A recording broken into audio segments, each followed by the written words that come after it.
Hello and welcome to Pudsey the Pet Vet, a YouTube channel exploring pet health and vet topics. Last time I introduced myself, what I want to do, what kind of topics that we're going to talk about and that sort of thing. This time I want to start getting into a couple of topics. I'm going to introduce you to the first part of a series on fleas and the first part of a series on vaccines as well. So I hope that's of use and let's carry on. First topic I'd like to talk about is fleas, and specifically I'd like to talk about how you find out if your pet has fleas. In future videos we might talk about how the house is involved in the flea problem and how to treat them and how the life cycle of the flea works. Right now I want to talk about how to find out if your pet has fleas. Fleas are a very common problem for our pets. They cause an awful lot of irritation and annoyance for them, and sometimes they can cause irritation for us. Fleas are quite species specific, which means that they do like to have their own species, such as rabbit fleas affect rabbits, cat fleas affect cats, and dog fleas affect dogs. Doesn't mean that they won't bite each other and cause irritation, but it does mean that they do need that species to breed and infest. That's the simplest way of looking at it. Does also mean they can bite us and cause irritation for us regardless, and it does mean that cat fleas can cause irritation for dogs. I think the first thing to find out is how to determine if your pet has fleas. One quick and effective test is the wet paper test. I have a couple of short videos showing how to do this in both cats and dogs. It uses very simple tools of scrap light coloured paper and tap water. It's the single most useful test I think there is out there. You could, of course, go looking for fleas themselves, but they're often hard to find. Good boy.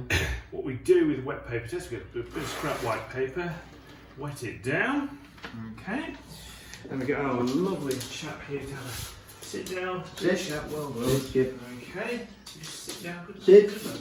And then we Wait. just back scratch the coat onto white paper, like so, and that's it done, thank you. Okay. A wet paper test on this pussycat.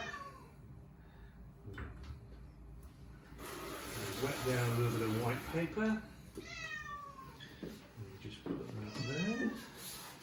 And we pick up the pussycat. And the way I do it is just like this. And that's how we get that done. Thank you. I show here a picture of a positive wet paper test. Fleas produce waste, and because they feed on blood, this is largely made of blood and its digestion products. The wet paper test shows that the flea waste has reddish-brown streaks. General dirt on the coat will just show as just dirty bits. It doesn't show like this.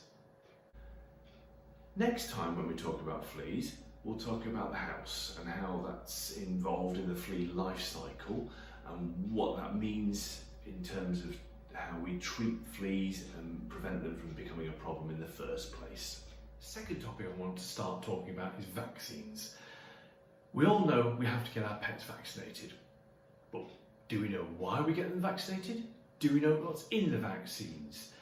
Do we know what the different diseases are and why that vaccination is important? Do we know why we need to do that annually in a lot of cases? Do we need to do it annually? That's a good question. There are so many questions, so I'd like to start opening them up and start talking about them. I'm going to start by talking about dog vaccines, and the picture I have here is one of the core range of vaccines that I use. As you can see, there's a DHP, a KC, an L4 or an L2, we'll talk about that in a later video, and rabies. Okay, so I'd like to start talking about some of the diseases that are in the vaccines, and the first one I'd like to start talking about is kennel cough. Kennel cough is a debilitating problem which causes a harsh, hacking cough and can disrupt the pets and their owners for quite a few days after it's been contracted, and sometimes can lead to some quite serious problems. In my time, I've never seen it progress to things like pneumonia, but I think people often bring them into the vets a lot sooner than they did in the past. So the good news is that in most cases it is treatable, but it's also preventable. And the vaccine that we have is pretty good at prevention. No vaccines are perfect, but this one's pretty good. A lot of people wonder, do I need to vaccinate my dog against kennel cough if they don't go into kennels? It's a very good question. Kennel cough has another name. It's called infectious tracheobronchitis. It's mostly a product of a bacteria called Bordetella bronchoseptica. Big long names, don't have to worry about them, but that's the thing that's in the vaccine. The other part of the complex of problem that is kennel cough is a disease called parainfluenza, and that's sometimes included in the injectable part of the vaccine. Now, I don't really like to call kennel cough. I like to call it infectious cough because it can be picked up in the waiting room, it can be picked up in the car park, it can be picked up at the park. Your dog doesn't have to visit a kennels to pick up kennel cough. It can be picked up anywhere. So I think if you were thinking about, do I need to vaccinate my dog against kennel cough, think about if it meets other dogs. And there is always a chance that if it meets a dog that's carrying kennel cough, that it could pick it up. So there is a possibility. So I would recommend vaccinating against kennel cough in most cases. Now, the really curious thing about kennel cough vaccine is that it's not injected into the dog, it's actually given as an intranasal vaccine. I've given a picture here of the applicator of that vaccine because I think it's really interesting. Some vaccines require them to be injected into the dog, and then what happens is the dog's immune system reacts to that under the skin and forms an immunity. What we're looking to create the immunity in a place in the nose, and we're looking to create it on the surface of the lining of the nose, and that's why the vaccine is given up the nose.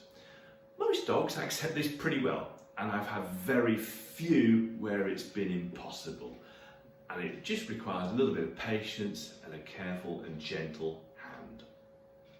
Well, thank you for watching Pudsey the Pet Vet. I hope these topics have been of interest to you, and I'll come back in a couple of weeks with a couple of more short bursts of information. It might pick up on the same topics, I might introduce a new one, and yeah, well, thank you very much and see you next time.